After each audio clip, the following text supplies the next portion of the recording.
got it, but let's buy some land and build a family. That's a grown-up flex. Let's see a black man winning and get so upset. This is generational, inspirational, integrative though. On the rise vertically, working like I ain't made it though. This is for my people. Locker room speeches. Listen while I'm teaching. Nails trying like a kiss. Stole it like I'm Jesus and brought it back like a re-up. Had to demonstrate the blessing for people who couldn't see it. Now we building assets before we splurge our cash. We was talking about the dream, dog. We heard y'all laugh. Now they talking about the team and I heard y'all last. I could never take the credit. I prefer all cash. Look, laughing at the crib cause I done turned into a bank. Probably turned into a mogul before I turned into a saint. Was just a man on his grind and I turned it into great. Turn my struggle into hustle and you know I'm. Oh, welcome Society. Okay. It just got hot. You dig. Hey, yo, we back again. Private Banking Society podcast, PBS. You know, Dr. Jake. That's me. Nick. Nah, it's Nick. It's Nick. It's Nick. Nah, it's Nick. And Egg, and we also got Mr. Put It On himself. Hey, okay. Yeah, them glasses too small. we said your head is large. Yeah, according to the circumference of your cranium. Go back. Don't take them off. Yeah, they pressed up a little far. It's because of the headphones. Hey, you better fix it. Okay, headphones, you looking headphones. like my little brother put his own glasses on. He Wait blind. a minute. You look like $1 million. You look like $1 million of Chuck E. Cheese coins. She said $1 million, not 2. No sense. No sense. No change. Hey y'all, what's going on? Now this is the Private Banking Society. You try to switch it up with the. I don't know why. I don't know why I did that. Like that was just gonna make everybody. He had to put himself in a trance. Yeah, I'm really 5 days fasting, sober of liquor or alcohol. So I'm really on the edge right now. Why'd you switch to you, bro? It was an accident. Yeah, okay. I remember, like, yeah, it's okay. Y'all, Mogul is a little swaggy today. He got the pink. Go, click to you. Go on and step back a little bit. Go step back to the. Oh my God. Let me show you. Hold on. Oh my God. Hold on. Look at the shoes. Look. Oh my Wait God. Wait a minute. Look at them wheels. It was more of the pants for me. Not even the shoes. It's the pants for me. It's the pants pants for me. All right, so y'all know how the show go. We talk about all the cool things when it comes to business, finance, and marketing. And the best part about it is we bring it to you in a way that is fun. I think we think it's fun, entertaining. And me and Iggy have learned to shut up more so that Nick can talk. Yep. We've been doing great with that. Hey Nick, check this out. The past couple episodes, like we be like an hour 5. You So we don't been notice our improvement, bro? Yeah. like we really been on it. Like we taking heat. I have noticed, and the reason I've noticed is because I've been doing the clips, you know. Oh yeah. And She's I'm like, wow, it's way easier to download, not taking up all the space on my computer. Perfect. yeah, we talk too much. That's the bottom line. You know, they wind it. They win. Hey, y'all want to know what's crazy? Before we get into the show, y'all know Mogul. He's the producer of the show, so he quarterbacks Got a full show. But we got a cool full show. But what I noticed was we tried to use AI technology to do our clips and our shorts for us. But there's a piece of human connection that technology misses. Yo. And Iggy talks about the importance of using AI and technology as a supplemental Correct.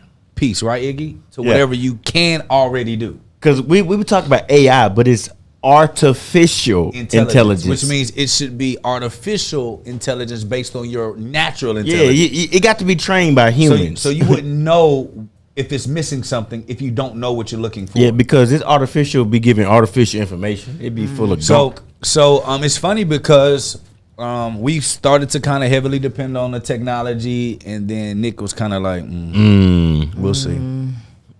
It's a sometime thing. And then she liked one of them, but then added like her flair on it, and that video did extremely well. So actually, can we start with that, Mogul? I know it's not a part of the show. Let us introduce the word of the day, and we get in. Why'd you just get irritated? I didn't. He doesn't like me sober. No, because you were fixing to take the direction of the show, which we're going to extend the show. Okay, can we just add it? Can we Yeah, add we can. Nick talking about Oh yeah, we got to be on time. Yeah, that's why. That's All the right. only reason. Word of the day. Okay, our word of the day is synergy. The definition of synergy refers to the combined power or cooperation of different elements working together to produce a greater effect than the sum of the individual efforts. Usage in the context of business, synergy is often sought after as it allows for the optimal utilization of resources, collaboration between teams, and the creation of mutually beneficial partnerships. It emphasizes the idea that the whole is greater than the sum of its parts. Example: the successful collaboration between the marketing and sales team resulting in a synergy that boosts the company's revenue and market share. Yeah, I got you. So one of the big reasons that our company and our team has been able to navigate through tough time is because of the synergy that we have amongst ourselves to be able to move the needle forward even when times are tough. That synergy has allowed us to really be able to develop and move forward in tough times.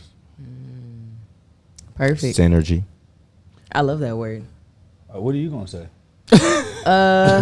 Sometimes there's people I want to introduce to one another because I know they share similar synergies. Mm-hmm.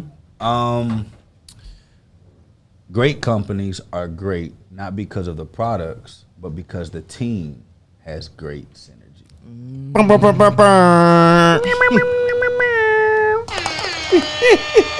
Nice. All right, let's jump into our hot topic of the day. We can't really afford a board, a button in our desk right now. I think Mogul won't let us. He wants all the control. Yeah, Mogul wants to keep the control. I think if we just change the sound, we gotta download the sound, put it onto the thing, and Well, be able that's to do it. It's actually- that's part of your Yeah. duties. Yep. Just do it. I'll figure that out. Make it Oh, happen. there you go. There you go. Figure it All out. right. So back into the hot topic of the day, we're talking about Subway as their efforts to revamp the ownership model in the United States. A lot of them are shutting down currently because they're just not making enough money. At the present moment, they have been trying to go away from everybody being able to franchise if you just had the money to having more big box franchising facilities, which are people that usually have like a shopping center, then have a bunch of franchises inside that shopping center, something that like that nature, and no franchise unit is trying to buy them at all. They are currently at the bottom of their market and market share. And they said about every store only profits about $150,000 a year, so they're extremely low to where Jersey Mike's and Firehouse Subs respectively profit 1.1 million and 900,000 each year per store. So in this, I want to know from anyone, what advice would you give Subway as they are trying to make themselves more suitable to sell, I guess you could say, in order to get to a level where they would be considered suitable? So we're talking about a rebound of the brand, really. Essentially what we're talking about. And truth be told, Just say it. I really don't. They're not gonna make it out. Yeah. Just say it. There is no. Here's the thing about business. All business doesn't last forever, and this is a truth that it's okay. And we've decided to make it a point to point out the things that should be obvious to the people that are out here communicating. Okay, all business products and endeavors don't last forever. How long did the Subway franchise? How long has it lasted? At least 30 years. Yeah. Is that approximate 30? Yeah, at least. So, because I know it was around life. when we were kids. Yeah. And it was popping then. The problem, the lesson that I want us to take from Subway is what happens when you fail to innovate. When you think that your model is going to work forever. And at the time, Subway was one of the first. Close to 50. Close to 50 It's years, actually right? 50. It's 1974 is when it started. 1974 is when it started, right? and then we saw it peak when we were in high school, right? And then it kind of hit by other places. plateaued, and then it dropped, right? See, the thing about this pendulum, if you will, where you talk about the approach of business, if you don't innovate, you'll be outdated. And what we're dealing with, I would much rather go to Jersey Mike's. I would much rather go to these other franchises just because it's newer. You can have the same model, but just going to something that's newer and then seeing that Subway doesn't change anything. It's it's the same lunch meat. It looked like the 90s. It looks like the 90s food, like the owners had a mindset, if it's not broke, don't fix it. Yeah. Not only that, when, especially in the climate of the marketplace now, when we talk about vetting people that you associate with or partner with to build brands with, we look at a lot of Subway's branding was built off Jared. Yeah. Jared, the Subway guy. Yeah. Jared built. Oh, I want to talk about Jared that. Boy, built, you better talk. and then he dealt with all the stuff with the Legal child stuff, and legal allegations. all that was tied to was Subway. tied with Subway See? because when we were coming up, when we saw that Dang, peak I in forgot their about that. career, Jared it was was tied to Jared. Fooling. So they were focusing on rebounding from that. But also, if you look at even from when we were younger, where we are now, you can't really identify who they were trying to target because it's a lot of this way, that way. Okay, we got healthy foods, but we got quick, fast food type. So it was a mix up and confusion in who their target market was. Were confusing. Yes, very confusing, especially after Jared. When it was Jared, it was healthy food, being able to get it. This is what you need. After that, it was confusing as heck. Let me ask. I'm gonna ask this question. I wonder if anybody knows this, and if you're in the chat, if you know this, please let us know. But Jared, at one point, there's a couple of things I want to bring up. One, he left to another company, right? Like he went and was like, they was like, bro, Jared gangbanging, Jared on the other side. Yeah, No, that wasn't Jared. That was a guy from Sprint. You think? Oh, about. Sprint. Yeah, They he look had alike. Verizon now. Okay. Yeah. But not only was Jared involved in that child stuff, and then wasn't there some type of something found out that he didn't lose the weight in the way that everyone thought? Of wasn't course authentic. not. It wasn't Not with all that It wasn't an bread. authentic thing. And so here's a couple. I tried it. Here's a Don't couple of work. problems with the business model, right? Subway died, not real. Yeah, it's not. It's bread, bro. Right. Not really. All them You're literally carbs. eating Carbs. a bunch of carbs.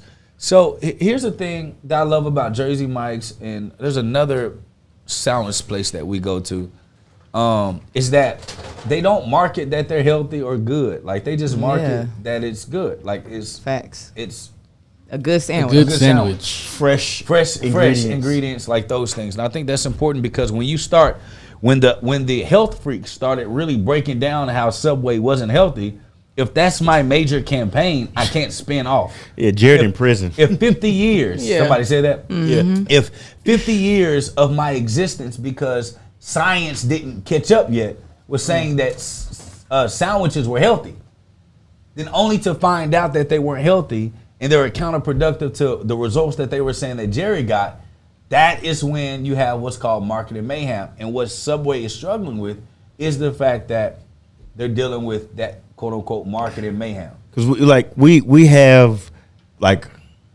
other businesses that have developed based on that blueprint. Bro, yes. Fire half subs. And when you're first, we can even look you at Chipotle as being kind of an offshoot of Subway based on the setup of the restaurant, based on the ability to order and they fix it right in front of you. Yes, it's burritos, tacos, bowls, but the same kind of concept with just a different spin on it is what's there. So Subway is being displaced and being removed from the market because, like you said in the beginning, a failure to innovate, a failure to keep up with the times. And I think it was a lot of we've been here, so we know how it's done.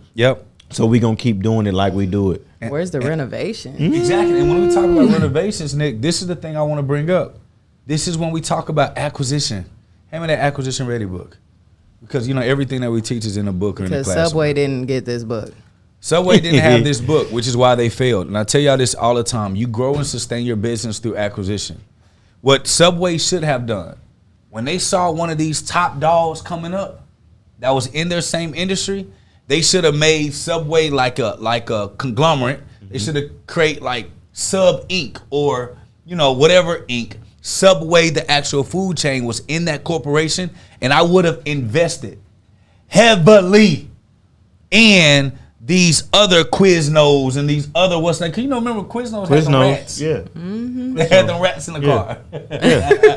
Definitely. But I would have been trying to buy into if I were Subway, because all of these franchisors who was franchising their business model, all of them are looking for people that's going to buy into their corporation, buy into their business. Well, since Subway already had the blueprint, when you are the blueprint, you got to be the first one to jump on anything hot and co-sign them. And be the one that invests into them, that buys into them. Even if it's something similar, but it's a different demographic. And that's the biggest piece that people don't understand about diversifying your business by buying businesses that could be similar, but that serves a different demographic. That sustains your business. So if Subway Inc. wasn't so prideful, they could have bought into at least one or two different types of franchise models. And when Subway was taken down, they took all of the cash that they were making when it was up, dumped into these franchises, pushed those out, and it will be like they're not skipping any beat. Because most franchise models end up dying out at some point. You have the McDonald's of the world. You have the Chick-fil-A's of the world. These are anomalies. They're not the standard. But even if we look at, based off what Mogul was saying as far as what their strategy is now, from what it looks like, they're looking to kind of take the adoption and the strategy that Starbucks took to when they went away from in the beginning. They had their own brick and mortars. Then they went heavily inside of Targets. And because of the marketplace being in like a partnership, being a partnership, when a Target you can go in, it wasn't a Starbucks in there. And so they were trying to. It looks as if they were trying to position themselves like the Starbucks and the Target, with looking at these different outlets and different things to position themselves in. But based on the time that it took to get here, it's like they're behind the 8 ball. So it's almost like they're just like a concession stand at this point, versus being an actual business, a brand that is position themselves inside. Because if they would have took this action early when Subway had the notoriety when it comes to a brand, I think it would have went off and the people would have adopted it better. But the fact that Mogul said nobody wants them, businesses don't want them, they don't even see them as viable, even though they have a consumer basis already there. Our consumers won't even want that. Even if we put it here, we're better off having a concession stand and getting nachos and hot dogs and popcorn versus a Subway being here, because none of the businesses want them. A lot of it has to do with where it is in the current time too. Right now there's a Netflix documentary on Subway. Obviously, that's not going to bring in good press. So nobody wants that and wants nothing to do with it. A big platform is already talking down on you. So it's like, how can you capitalize on the hard times? You know what I mean? They should be doing all types of campaigns for children to correct the issue right now. Even if you got to give away free sandwiches. Because I don't even... It's PR time right now for sure. Because I don't even remember, Nick, if Subway ever apologized, said that anything? they were not with... right. What's the dude name? Jared. Yeah, that's what I'm saying. So, and also, what stands out about Subway? Nothing. I know that at Jimmy John's they're gonna be freaky fast. Yeah, you know what I mean. Facts. I know Jersey Mike's. Obviously, whoever made it is from Jersey, and we want to try the Jersey sandwich. Okay, but what is Subway? You know what I mean? Like nothing behind that. So it's like, what is your mission statement? In 2023, at least, like, where are we going? Like, we're not even calling them subs no more. Yeah, exactly. It's a sandwich, and it tastes just as basic. There's no secret sauce, no secret oregano, no nothing. Right, you know what I mean? So it's like everything is so bland. I can make that at the house. You know what I mean? So it's like, what is going to make Subway pop? Maybe get some influencers aside from the something. Yellow and green, you have no brand identity in the marketplace anymore. Yeah, whatever you did have was that makes you special. There's no thing. What's the wow factor? There's no it factor. There's no it. And some people, in some businesses, and some brands got an it, and some don't. Don't. But here's the deal: some got the itch, not the it. So I do want to bring a notable thing up, and then we can move on, Mogul. Someone said Subways are in Walmart.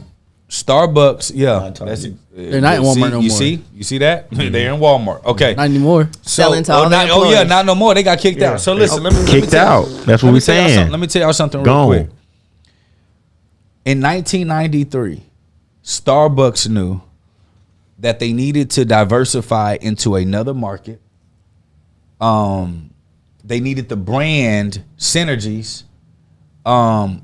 Although Starbucks was on an uptick, you do partnerships on your uptick, not on your downfall. Mm-hmm. So if you think about Subway didn't partner or collaborate with any big, large brands on their way up or down. And you know, the DeLu family, whatever their name is, that owns Subway, it's a family-owned business. You could tell it's family-owned. Because if you think about Starbucks and McDonald's, do you know what made and everybody talks about those franchises, right? Let's say Starbucks. Let's say Starbucks, McDonald's, and then we'll use Chick-fil-A. Okay, McDonald's would have been Subway if it wasn't for Ray Kroc, who was an outsider that came in that saw a bigger vision. Starbucks wouldn't have been Starbucks that we know it if it wasn't for that guy that went to Italy and then came into this family business and then took it over and you know, owned it, right?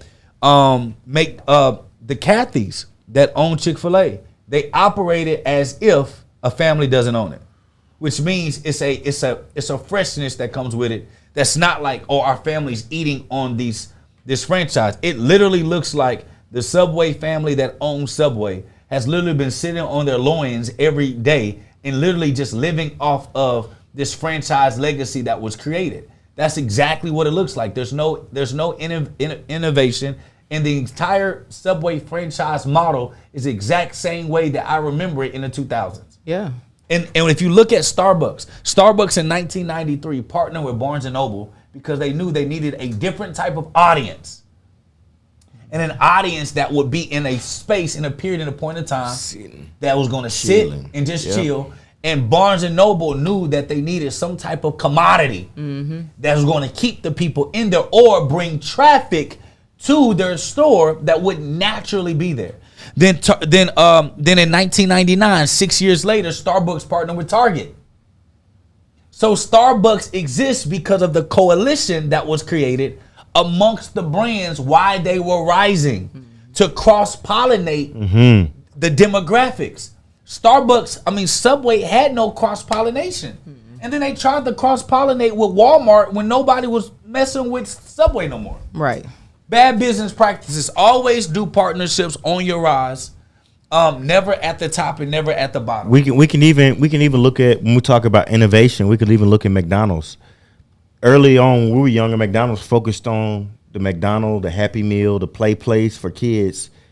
Oh, the Happy Meal was big. The Happy Meal was big. It was big. You wanted that toy. Yes. You wanted a toy. You wanted your little box with the. That's right. As we developed, we can see that there was less kids that wanted to play outside. They were interested in playing outside. So they had to rebrand. So in 2009, McDonald's partnered with Gavinia Gourmet Coffee out of California. So then if you notice the transition in the brand, they acquired a system so that they can implement the coffee. They saw how Starbucks was doing. They saw the competition that was going on in the marketplace and realized that they had an opportunity because they were offering the breakfast. Breakfast was a big part of where their revenue was coming from. So implementing the coffee system inside of that, the McCafe line, paying attention to the metrics, paying attention to the market. They were like, okay, the Happy Meals ain't quite getting it no more. Right. Like, people like the fries, the Big Mac, cool, but we need to make sure that from the top of the morning to the end of the day, people are coming in here. So they acquired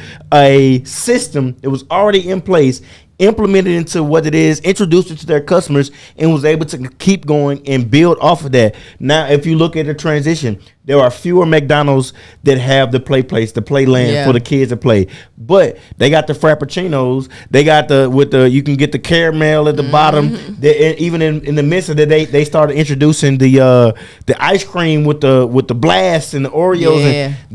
And that was a time period they were testing and transition, trying to figure out what else they can offer to their consumers that would win. That hit, but the coffee was what allowed them to sustain, especially because of the cost for the business for coffee and what it costs to the consumer.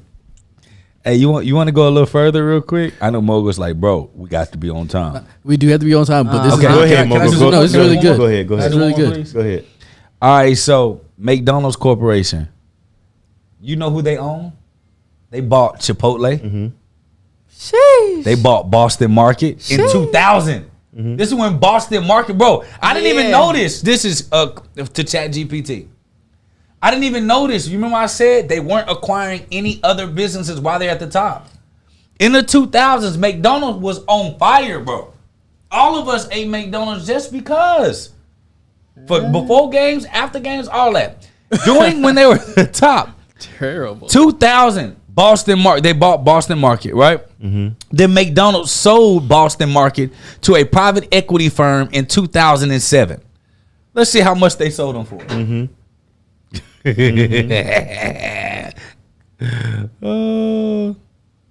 Acquisitions. Man. Acquisitions. Bro, I couldn't have made this up. I didn't have this. Okay, so and then Chipotle, bro. Then Chipotle, they bought into Chipotle in 1998 and then sold their shares back to Chipotle in 2006. They also partnered with Redbox, which at the time I think turned into Netflix. No. Redbox is still Redbox, a different company. Redbox. Where they partnered with them on that partnership. They also. Yeah, because you used to be able to get a meal from McDonald's with a Redbox movie, bro. Bro. It's some type of partnership they had where you would be able to get food and get you a movie. that? You remember that? Now watch this, Brody. Wow. The amount that they sold to the private firm was not publicly disclosed, as we know. And I think that most people should keep that information private. But McDonald's also started McDonald's Ventures. And it's a subsidiary of the McDonald's Corporation that focuses on investing in startups and emerging companies related to food and beverage industry. So the point that I'm trying to make, as we've been trying to make, pass me the big book, Buy, Build, Sell, Repeat. Everyone, no, Buy, Build, Sell, Repeat. That's private banking blueprint. Whoa. It's shiny. Ah. Y'all, Buy, Build, Sell, Repeat. We teach this. We got a masterclass coming up here pretty soon. BuyBuildSellRepeat.com. You can sign up and register for the masterclass. But listen, every business should have an acquisition department. This is what we teach. And while McDonald's was generating the most capital, Iggy, what were they looking to do? Expand through acquisition and diversifying, because they know that there may be a time one day when McDonald's isn't producing what it used to, and they're using their capital today to buy into tomorrow's fire product versus depending on their business to always be on fire. That's how you play the game. That's why you can go to McDonald's and they shake machine be down and they still gonna be open the next day because they have expanded. Always down after 8 p.m. And I just don't understand it, because the guy Ray Kroc didn't do a good job. Ray Kroc was somebody who went around fixing ice cream and shake machines and saw the system of the McDonald's brothers. So based on how he did, I think that's kind of karma, because how it go. But y'all understand. I hope y'all understand what it is we're trying to express and explain, based off acquisitions, based off expanding, based off having skill sets, having a market, knowing your numbers, and being able to expand through acquisitions and partnerships to be able to better service that niche of people. What else we got, Mogul? All right, we're going to go into our straight fact of the day. The most expensive domain name ever sold was voice.com. In 2019, the domain name voice.com was purchased for $30 million, making the highest priced domain name transaction to date. It's crazy. Wow. $30 million for one domain. That's why I be buying domains. You know, $30 million. This ain't. I gotta. $12 I just gotta say, this is not to tell y'all to go buy a bunch of domains and y'all gonna make $30 million. That's not what this is. I just gotta be clear. I want to know. How long did that person own voice? Yeah, did they own it? Because we don't. It takes know the time context. to matriculate. Like, they definitely had to do some market research. Definitely had to have an understanding through their acquisition of the domains. So this is absolutely a possibility, but we're not saying that y'all finna go make $30 million off a domain. I don't even want y'all to even think that. Go ahead, Mogul. Yeah, this ain't no Furu stuff. We just telling you this was what happened. That was the luck of the draw. You finna say something else, Mogul. Furu. Okay. Now we're gonna go into our business analysis of the day from Dr. Jake. They like hoodie Jake for sure. So what's my business analysis of the day, Mogul? Okay. We can go a little more into this one. Ethical business practices. And Huh? no, I was letting you finish it. Oh, ethical business practices, the value of authenticity and integrity. I think this is gonna be real short. My segment today, because I think it's very simple.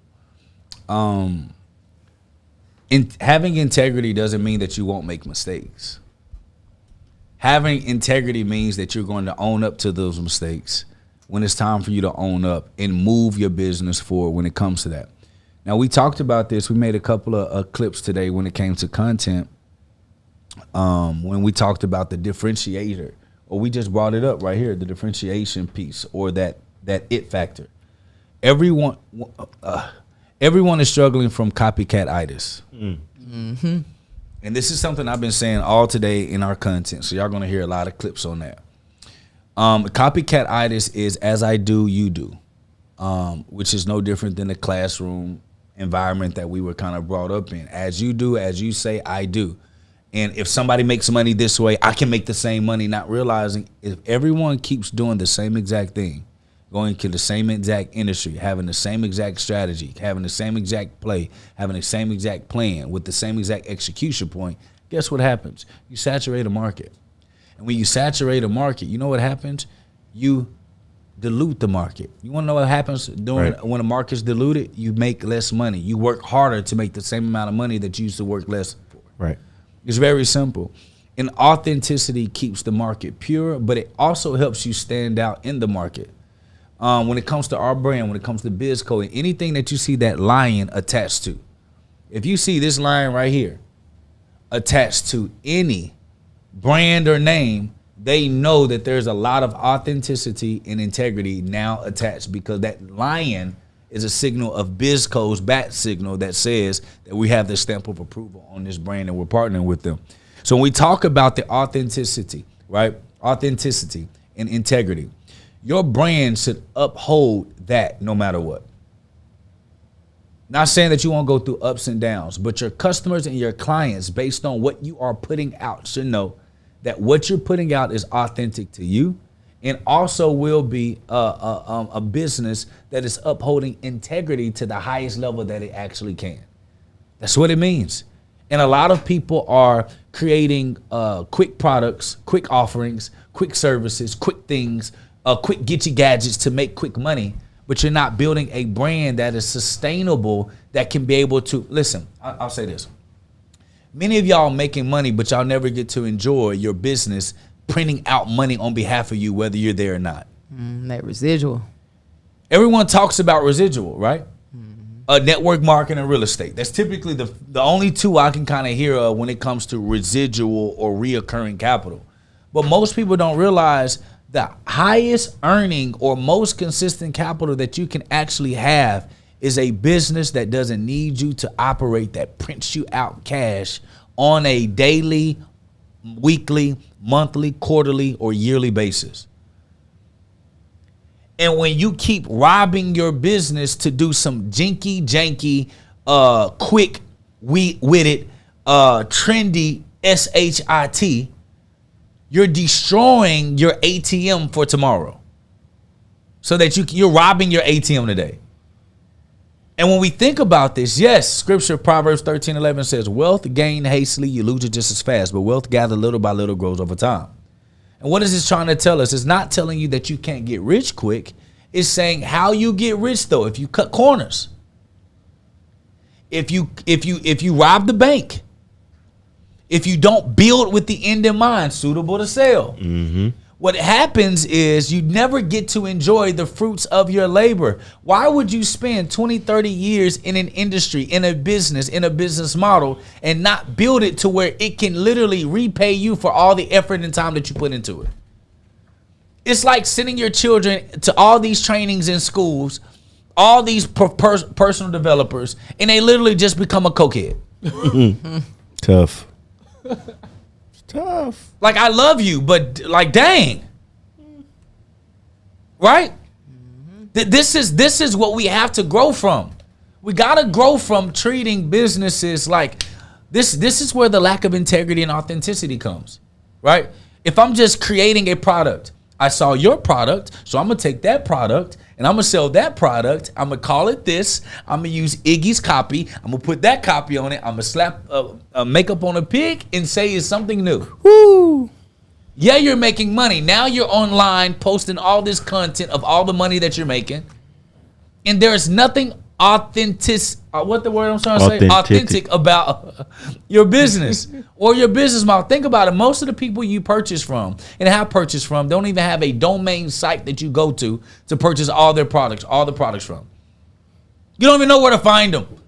You just got to click the link in the bio. Just click the link in the bio. There's no branding. There's nothing there.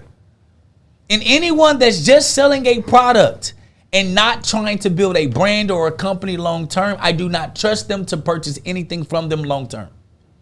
I don't trust it. And you should start looking at it from that lens too as well. Integrity and authenticity should be the top two things on your list when you're purchasing from someone. If there is a chance that you will not be in existence tomorrow after I purchase this product, there's also a chance that my customer experience and the servicing of this experience is going to be what? Trash. Basura. Basura. These are the things that we have to understand, and we got to start really looking at business from a lens of, do I want to be in the game long term? And if your exit is, hey man, I just want to build a business so I can real quick just be on vacation forever, guess what? You don't have true integrity yourself.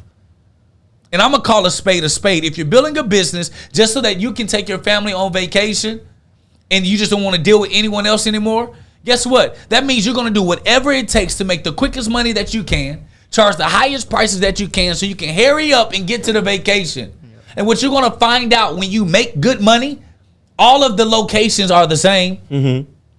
All of the food is the same. Mm-hmm. The people are generally the same. The natives are nicer than the tourists. Right.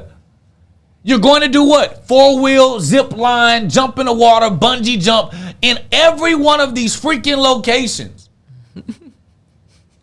So if you're going to be in business as an entrepreneur, but the products that you're creating are short-sighted products, that is not a man or woman of integrity that's operating in business.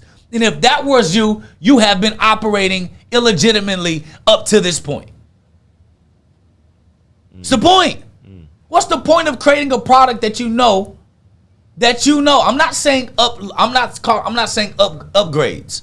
I'm not talking about the discontinuing of products. That's not what I'm referring to. I'm referring to you're only selling products so that it can finance your lifestyle. You are not a businessman or businesswoman or an entrepreneur of integrity if you're only creating products and services only to finance your lifestyle. The reason why you create products and services for customers is to be able to provide an excellent service for that customer for whatever length of time that customer is yours. Because your lifestyle is built on that customer believing that you actually care about them when they purchase the product and services from you. That's the end of my segment. Lifestyle marketing putting a lot of y'all in mental prisons. Lifestyle marketing putting a lot of y'all in boxes that now you having to depend on your credit to keep up, to continue your marketing. Because in truth, you really don't know how to market. You don't understand customer acquisition. You don't understand branding. None you of don't that. understand lead generation. You don't understand upsells. You don't understand database and data analysis. You don't understand what it takes to be able to create content. Create content that speaks to your target market. You don't understand what repel marketing is. The only thing you know how to do is create marketing that everybody else is creating, create the content that shows all this lifestyle that you don't even really want to live. And now you find yourself having to spend a bunch of money just to keep up this lifestyle, to create the videos that's going to get the people who's going to charge back on you and going to have all these complaints. And now you in a whirlwind of fire. Versus just being yourself, developing the skill sets, moving forward when it comes to business and building with integrity. Because I'm going to tell you, no matter what you look online and see, you see these people that's creating these lifestyles and building and marketing these lifestyles. You have no idea what they're really dealing with on the back end. Hold on, let me finish. You have no idea what they're dealing with on the back end. What they're dealing with on the back end is being trapped inside a space that they have to continue marketing and soliciting towards you based on some shit that they don't even really believe. But because they feel like that's what it is you believe, they have to keep up that facade in order to move forward, in order to continue marketing. But when you can market based off what the needs of your clientele, the needs of your customer base, the needs of your target market, and you truly understand it, you can create content that hits the pain points that they actually have. Because everybody pain point ain't trying to get no Ferrari and go drive on the beach with some women and some gold chains and with some diamonds. That ain't mine. That ain't everybody's lifestyle. That's only a small portion of the market that so many people are marketing towards. It's only this amount you can't even see between. It's only this amount of the market that's actually attracted to that and actually will take that information and move forward. And if everybody's marketing toward these people, that means that there's high competition here, but there's a whole world out here of people who will actually pay for your information, pay for your product or service, and do the work to apply it to get the results necessary that will allow you to live in a better life. Y'all seen a lot of people getting called out based on their grifting lately, and that's based off them building a lifestyle and marketing based off that lifestyle and not marketing based off the needs of the people. Integrity. Integrity. Let me just say this. I'm just going to call a spade a spade. Mm-hmm. Wow. If anyone online is telling you to go purchase books that you did not write, because it doesn't matter, and I'm going to go take this book that I had no idea about in an industry I have no idea about, in skill sets I have no idea about. And I'm going to go take this book to position myself as a credible source. What do they call it, PLR? Product like PLR. It's where you can go get a licensed book, license the rights to sell it. Everybody can do the same thing. You change a couple of words up, you change the name of who owns the book. They already have everything already ready for you. And then people sell that book and say that this is my ebook and this is me, I'm the credible source. That is a lie. Mm-hmm. That is not building a business on integrity. And these are a bunch of sideline felon hustlers. Mm-hmm. Now, I ain't got nothing to do with if you serve time. I ain't talking about, I'm talking about the felon hustlers that turned the scamming game into the education consulting game, and they running the same plays. Yet you're buying their programs, taking their courses, going through their curriculums, doing the same thing that they're doing, and wondering why God is not blessing you long term. Mm-hmm. God cannot give overflow with a seed that is altered, artificial, or not real. Mm-hmm. God can't grow something and give you something that was built on premises that is not of righteous behavior. You can't do it. It'll never happen. It won't happen. Yeah, you can make some quick money. Guess what? You're gonna get them nice cars, and then guess what's gonna happen? You do all the credit plays, and let me get you $50,000 of funding. You're putting illegal stuff and lies on these applications. Guess what? What goes around comes around. What goes up must come down. Next. That's physics. All right, we're gonna go into our back end fill of the day. This one's a little funny. Where the glasses? Yeah, we need the Oh glasses. no, wait. Hold on. Come back the to us. uniform. Put them back on. Do your thing, because you showed it all off at the beginning. Right. So let's stick to the script. Yeah. Show those glasses Talking and about the my teeth. ears was hurting because the headphones. Yeah. They were. Face. All right. So, Ja Rule was in the first Fast and Furious movie for $15,000. Dang, he was. When his career took off and took a turn, he turned down $500,000 for the next movie at the height of his career in 2002. Ludacris stepped in and has made $20 million plus from the Fast and Furious.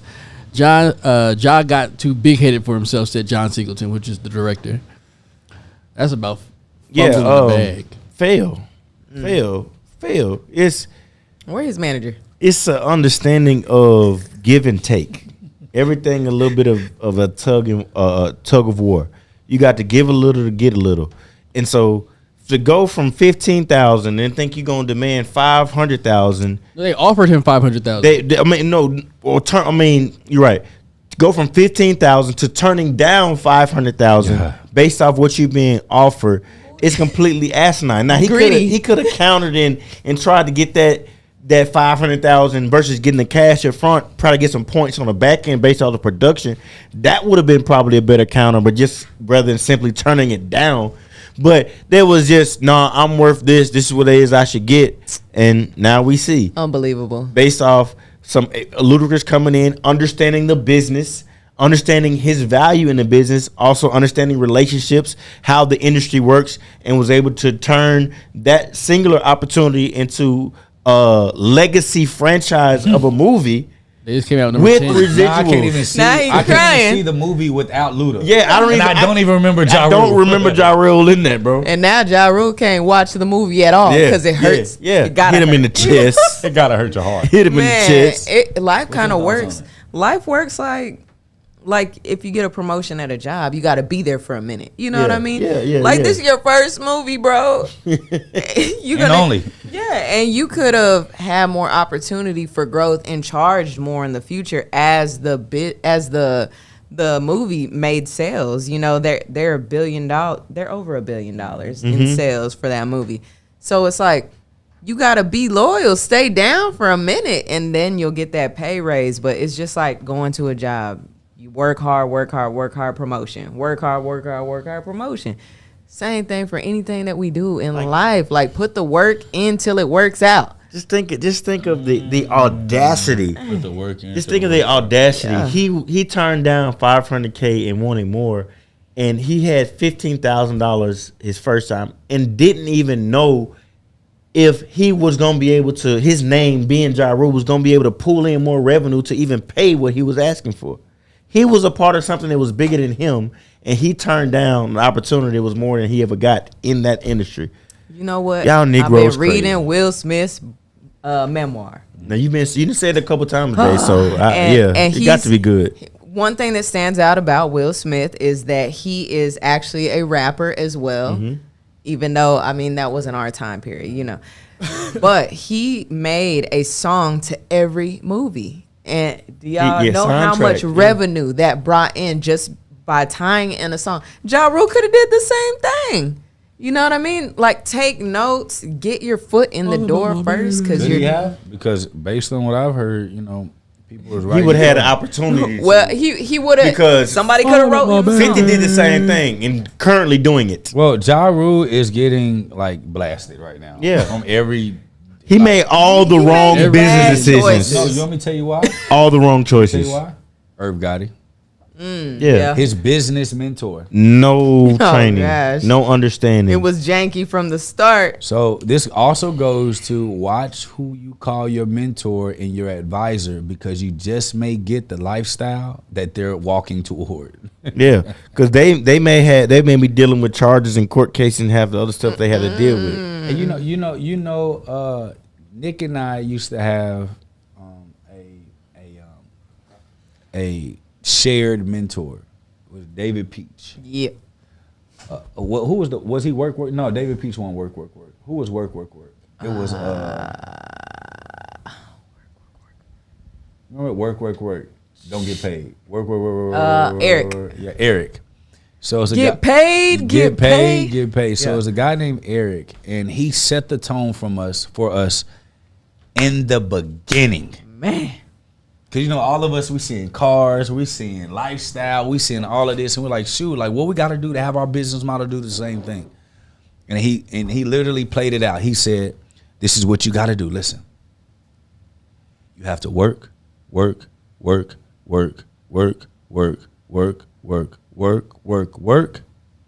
get paid. Work. Get paid. Work.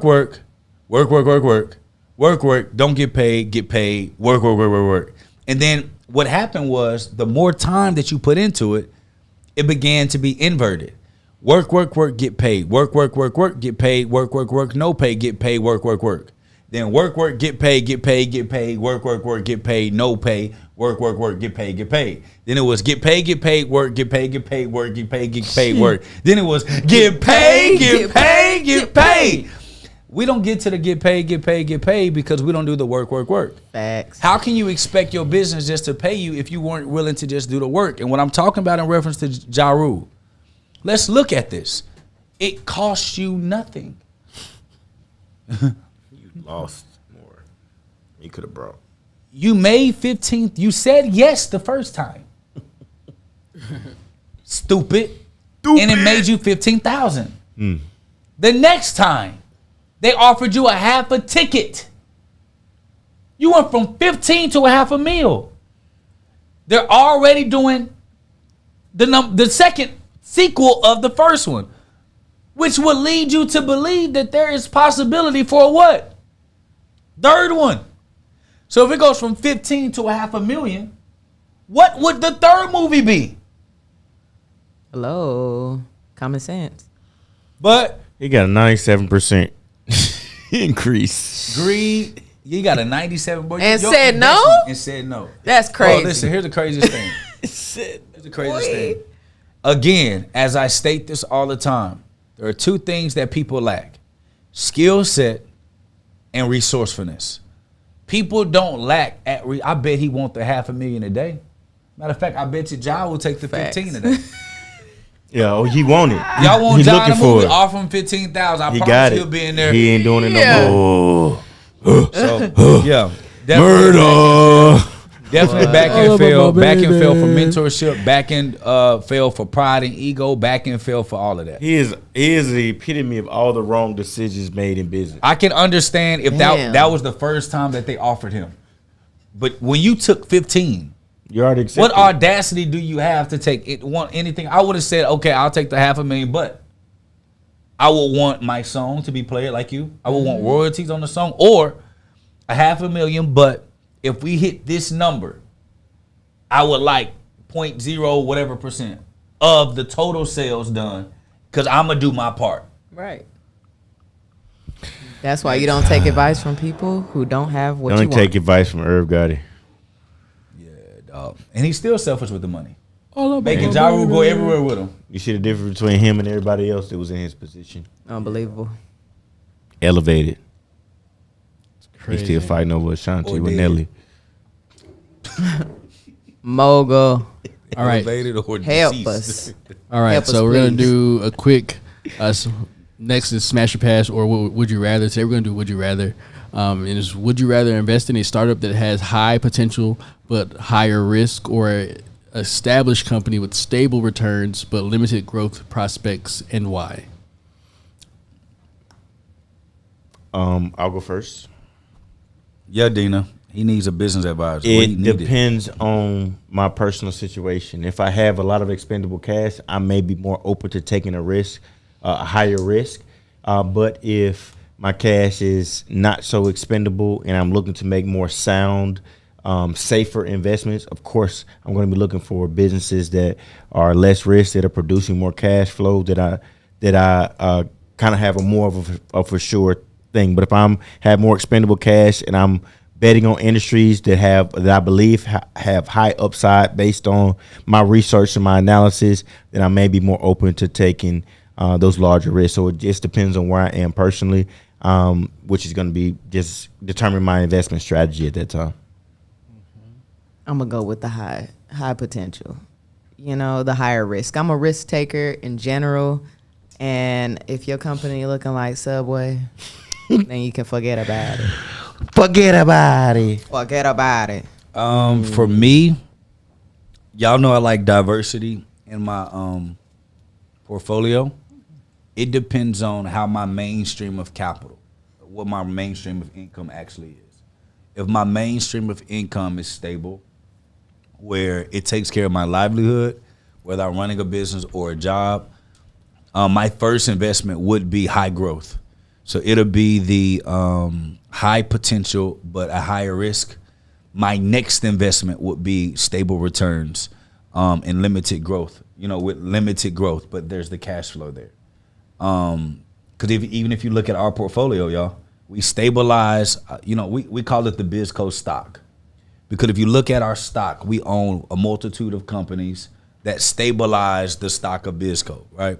So we have, I guess you would say, I guess you would consider two high growth. When we have Iggy, when we have Halo and Pocket Bookkeeper, those are high growth because they're not. We plan on supernatural growth with those. So we have two high growth investments. We have a consulting firm, insurance agencies, a back end, which I would consider stable. Like these are stable businesses within the BizCo stock. So it depends on where you are. So I can't. It would just depend on where I was actually, Mogul. Let me ask the audience a question. If y'all could invest in a BizCo stock. Y'all could. If y'all could, I'm not saying that. If it's y'all available. Could, not saying y'all should, not saying it's available. If you could, available for you to invest into the BizCo stock. It's crazy out here. Into the BizCo stock. Let me see some B's in the comments or in the chats. If you would invest in the BizCo stock. I guess you would consider dispensary a part of that. So absolutely. They seen the info. It's on the channel. It's there for sure. Okay. That's your answers? Yep. All right. So let's go to our last portion, which is what would you do? So we're gonna go with Jake first. As an executive in Subway, what would you do in the situation they are in right now, desperate to sell? If I was an executive with Subway, I'm building up my portfolio. I'm making sure my resume is on point. And I'm shopping to the upcoming Subway type franchises of my expertise and all the things I figured that Subway did wrong.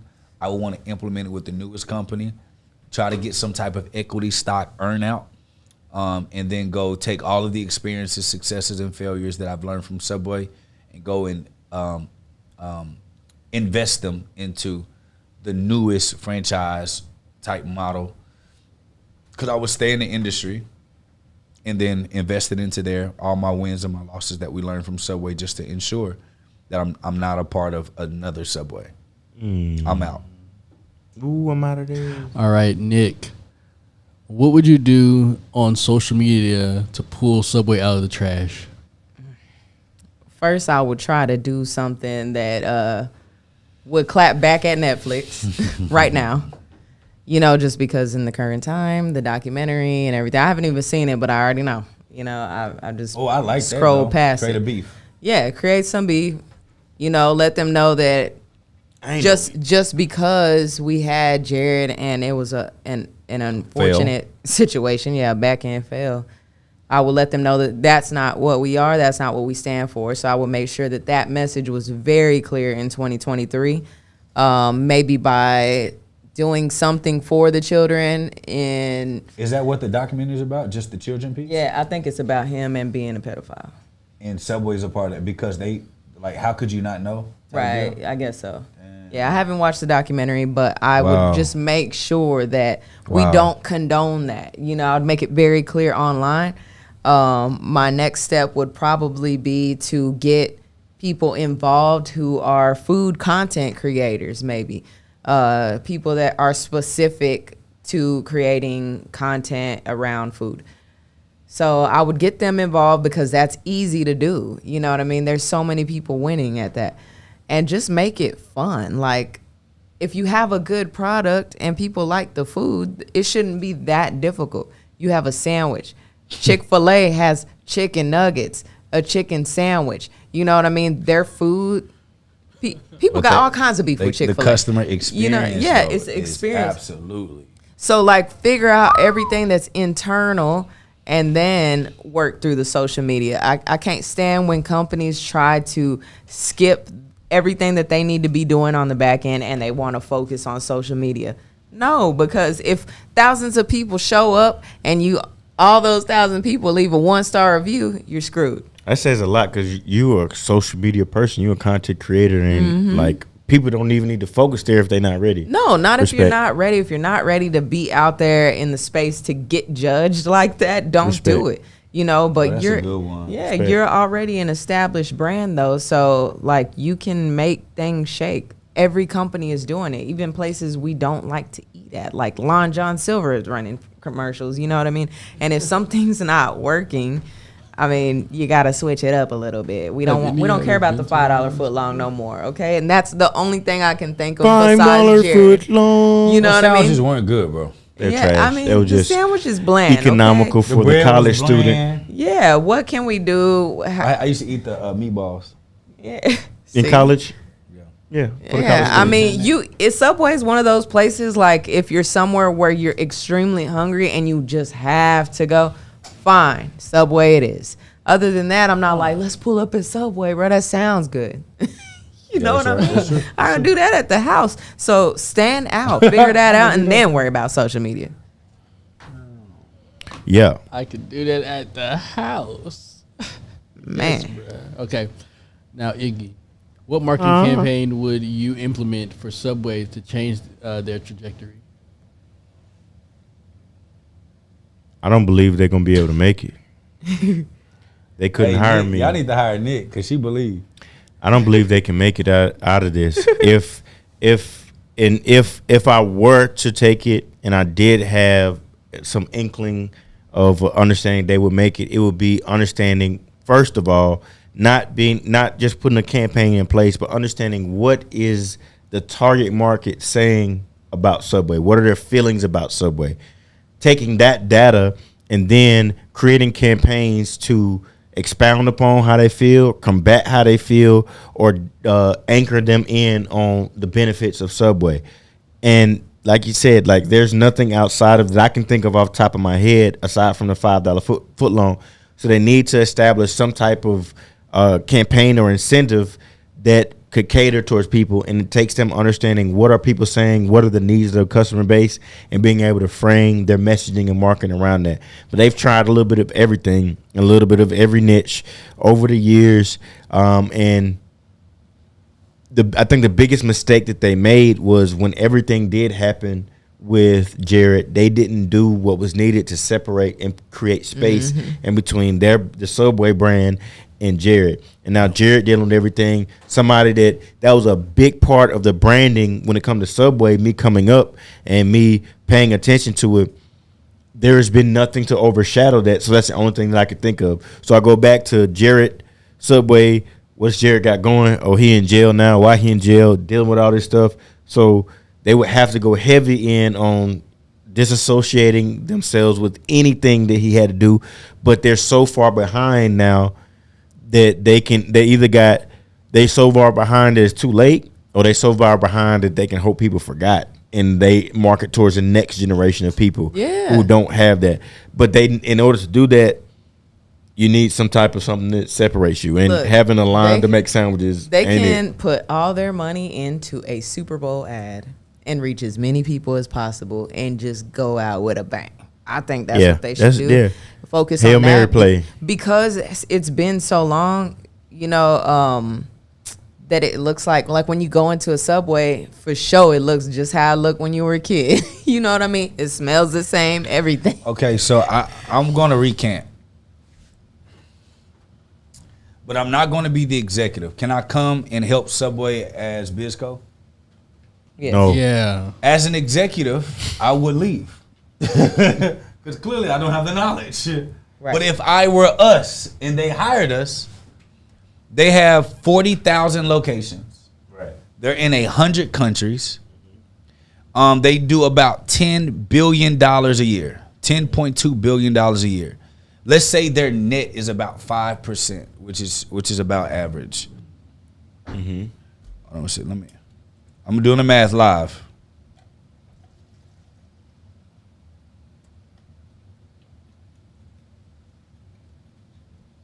Doing the math live.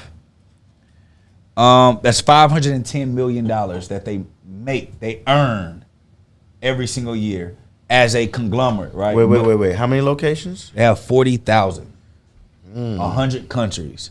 I just, Yeah, 40,000. What was the total that they made?